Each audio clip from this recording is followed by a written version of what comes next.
성부와 성자와 성령의 이름으로 아멘. 주님께서 이제 여기에 우리와 함께 하소서. 기도합시다. 생명의 하느님, 성자 예수께서는 길이요 진리요 생명이시나이다. 비오니 우리에게 성령의 참 자유를 주시어 죄와 죽음에서 벗어나게 하시고 일생 거룩한 생활로 주님을 섬기게 하소서. 성부와 성령과 함께 한 분 하느님이신 우리 주 예수 그리스도의 이름으로 기도하나이다. 아멘. 시편 교성은 시편 130편입니다.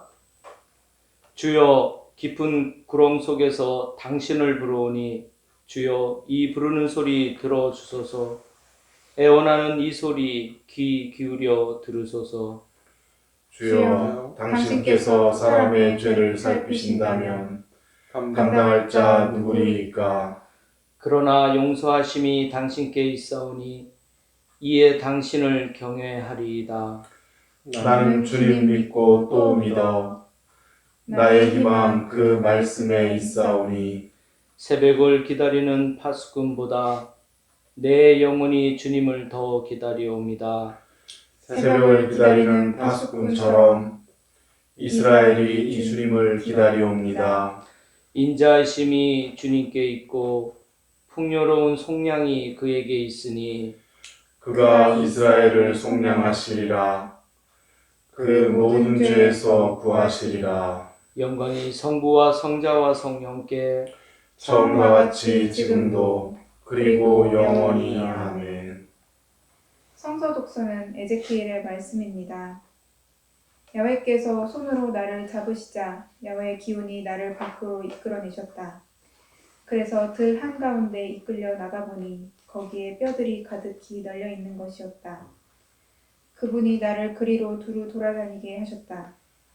그 들바닥에는 뼈들이 굉장히 많았는데 그것들은 모두 말라있었다. 그분이 나에게 말씀하셨다. 너 사람아, 이 뼈들이 살아날 것 같으냐? 내가 주 야훼여 당신께서 아시옵니다 하고 아뢰니 그분이 또 나에게 말씀하셨다. 이 뼈들에게 내 말을 전하여라. 마른 뼈들아, 이 야훼의 말을 들어라. 뼈들에게 주 야훼가 말한다. 내가 너희 속에 숨을 불어넣어 너희를 살리리라. 너희에게 힘줄을 이어놓고 살을 붙이고 가죽을 씌우고 숨을 불어넣어 너희를 살리면 그제야 너희는 내가 야훼임을 알게 되리라. 나는 분부하신 대로 말씀을 전하였다. 내가 말씀을 전하는 동안 뼈들이 움직이며 서로 붙는 소리가 났다. 내가 바라보고 있는 가운데 뼈들에게 힘줄이 이어졌고 살이 붙었으며 가죽이 씌워졌다. 그러나 아직 숨쉬는 기척은 없었다. 야훼께서 나에게 또 말씀하셨다. 숨을 향해 내 말을 전하여라. 너 사람아, 숨을 향해 내 말을 전하여라. 주 야훼가 말한다. 숨아, 사방에서 불어와서 이 죽은 자들을 스쳐 살아나게 하여라. 나는 분부하신 대로 말씀을 전하였다. 숨이 불어왔다. 그러자 모두들 살아나 제 발로 일어서서 굉장히 큰 무리를 이루었다. 그러자 그분은 나에게 말씀하셨다. 너 사람아, 이 뼈들은 이스라엘 온 족속이다. 뼈는 마르고 희망은 사라져 끝장이 났다고 넋두리 하던 것들이다. 이제 너는 이들에게 나의 말을 전하여라. 주 야훼가 말한다. 나 이제 무덤을 열고 내 백성이었던 너희를 그 무덤에서 끌어올려 이스라엘 고국 땅으로 데리고 가리라. 내가 이렇게 무덤을 열고 내 백성이었던 너희를 무덤에서 끌어올리면 그제야 너희는 내가 야훼임을 알게 되리라. 내가 너희에게 나의 기운을 불어넣어 살려내어 너희로 하여금 고국에 가서 살게 하리라. 그제야 너희는 나 야훼가 한 번 선언한 것을 그대로 이루고야 만다는 사실을 알 것이다. 야훼가 하는 말이다. 주님의 말씀입니다. 하느님께 감사합니다. 샬롬, 뵙고 싶습니다. 또 이렇게 영상으로 우리 교우님들과 함께 예배를 드리게 되었습니다. 사순의 막바지인데 안타깝게도 4월 5일 다음 주일 성지주일도 교회 공식적인 전례는 없습니다. 교구에서 다시 연락이 가겠지만 4월 11일 부활 축일 전날까지는 모든 공식 전례를 하지 않는 것으로 그렇게 결정되었습니다. 사순 기간이 워낙 마지막 막바지에 이르렀을 때 몸과 마음도 지쳐갈 쯤인데요. 또 안타까운 소식을 들었습니다. 하지만 오늘 말씀 우리는 놀랍게도 부활에 대해서 들었습니다. 이미 다가올 가슴 벅찬 부활대 주기를 먼저 체험하는 셈입니다. 에제키엘서의 마른 뼈 이야기를 방금 읽었고요. 오늘 복음 본문인 요한복음의 이야기도 함께 잠시 묵상하겠습니다. 주님께서 사랑하시던 우애 좋은 오누이 중에 오빠가 병으로 앓아 누워 있었습니다. 예수님은 병자를 통해서도 하느님의 영광을 드러낼 것이라고 말씀하십니다. 아픈 사람도 내치시지 않으시고 하느님의 자비를 말씀하신 거죠. 하지만 결국 라자로는 동생들의 간절함을 뒤로한 채 야속하게도 죽고맙니다. 그때 예수님은 단호하게 말씀하십니다. 나는 부활이요 생명이니 나를 믿는 사람은 죽더라도 살 것이다.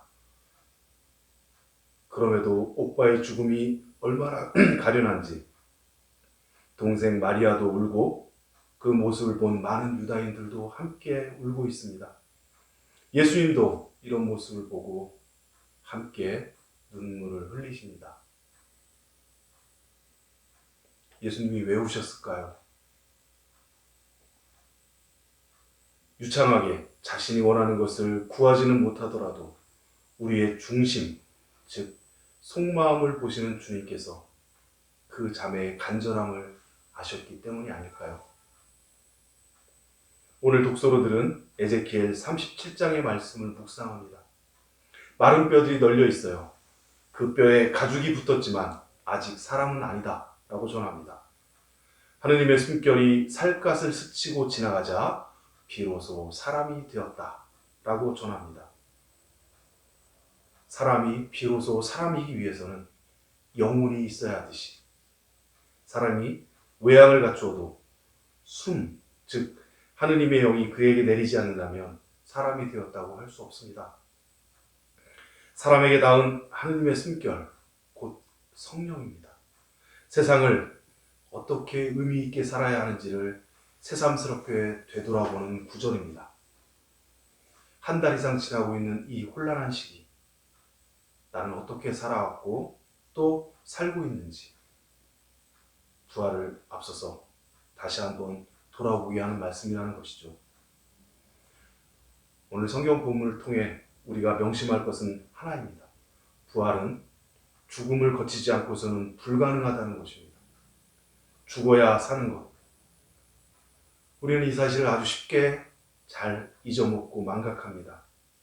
희생과 헌신, 자비와 사랑이 생략된 축복과 은총은 애당초 불가능하다. 마르타의 고백, 마리아의 확신에 찬 행동에서 고스란히 드러납니다. 예, 주님 믿습니다. 마르타의 고백이 바로 우리의 고백이어야 합니다. 세상을 살면서 겪는 여러 아픔, 고통, 배신, 좌절, 번뇌, 그런 것들이 우리를 라자로처럼 알아눕게 만듭니다. 그럼에도 우리는 나와 우리를 위해 기도해주는 존재가 있다는 사실도 또 알고 있습니다. 오빠의 죽음 앞에서 간절히 고백하고 애타게 찾는 그 자매의 모습이 바로 그리스도인의 갈급한 마음 그 자체라는 말이죠. 비록 더디오는 응답, 잘 이루어지지 않는 문제, 해결되지 않는 어려운 가운데서도 좌절하지 말아야 할 그리스도인의 마음 자세에 다름 아닐까요? 이제 예수님께서는 죽은 라자로를 살리십니다. 라자로의 부활을 통해 예수님 당신의 부활을 먼저 실현하신 것이죠. 라자로야 나오너라. 예수님의 부르심에 라자로는 살아납니다. 사순 막바지 우리는 벌써 부활을 체험한 것입니다. 오늘 방금 읽었던 본문의 마른 뼈, 육체를 따라 사는 삶은 모두 한 가지 주제로 이어집니다. 그것은 죽음입니다. 여기서 죽음은 물리적 죽음이 아닙니다. 살아도 사람답게 살지 못한다면 그것이 죽은 것입니다. 그러한 어둠과 고통 가운데 모든 것을 내려온 우리에게 주님은 나오너라, 살릴 것이다 라고 부르고 계십니다. 라자로처럼 우리도 우리를 겹겹이 두른 수위, 즉 삶의 굴레를 벗어버리고 밝은 곳으로 나아가야 합니다. 오늘 마르타가 말합니다.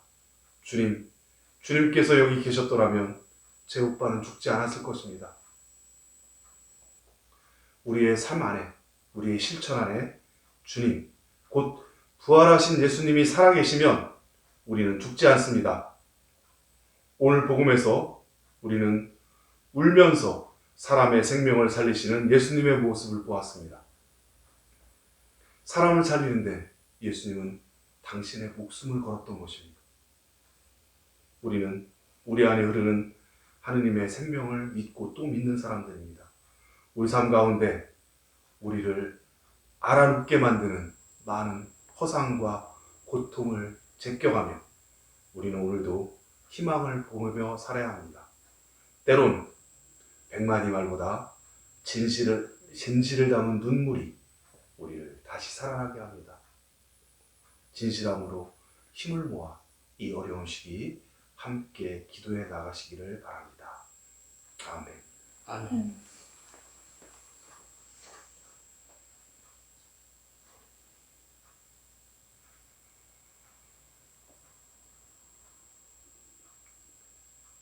사도신경으로 우리의 신앙을 고백합니다.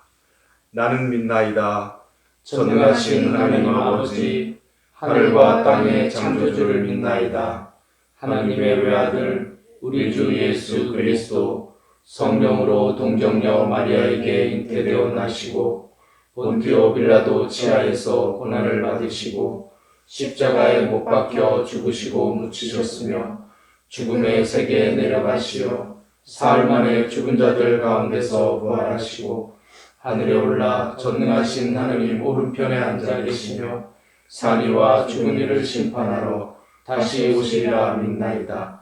성령을 믿으며 거룩한 공교회와 모든 성도의 상통을 믿으며 죄의 용서와 몸의 부활을 믿으며 영원한 생명을 믿나이다. 아멘.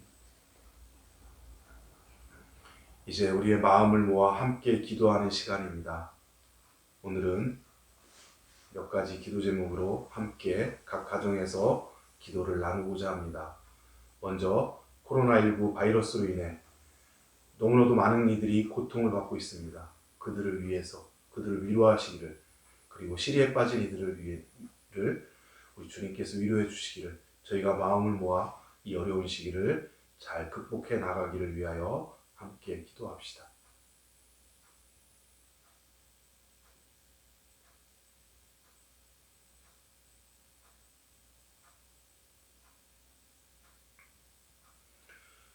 우리 주교자 교회를 주님께서 지켜주시어 지금은 비록 만날 수 없지만 우리가 다시 만날 때까지 모든 교우들 각자에게 평화를 주시고 건강함으로 잘 이끌어 주시기 위해서 우리 교회 공동체를 위해서 함께 기도합시다.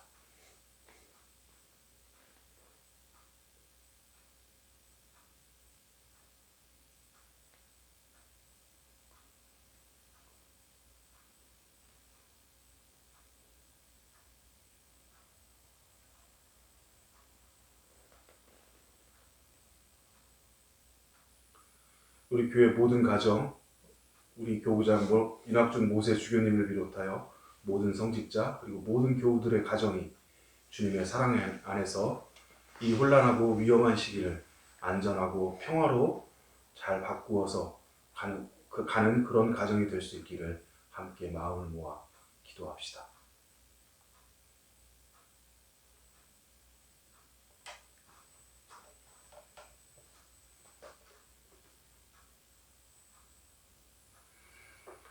오늘은 특별히 우리 기도소에 있는 간구기도 중에 기도서 194쪽 2번, 기도서 194쪽 2번 곤경에 처한 사람들을 위한 기도를 함께 바치겠습니다. 다시 말씀드립니다. 기도서 194쪽 2번 곤경에 처한 사람들을 위하여. 온 인류를 지으시고 지켜주시는 하나님, 모든 사람들을 위하여 겸손히 비오니 사람들에게 주님의 길을, 모든 민족에게 주님의 온전한 구원을 깨닫게 하소서. 또한 육체적으로 정신적으로 곤경에 처한 이들에게 자비를 베푸시고 그들의 처지에 따라 위로하시고 도와주소서. 더불어 그들이 고통 가운데서 인내하게 하시고 모든 환난을 벗어나 행복을 누리게 하소서. 우리 주 예수 그리스도의 이름으로 기도하나이다. 아멘.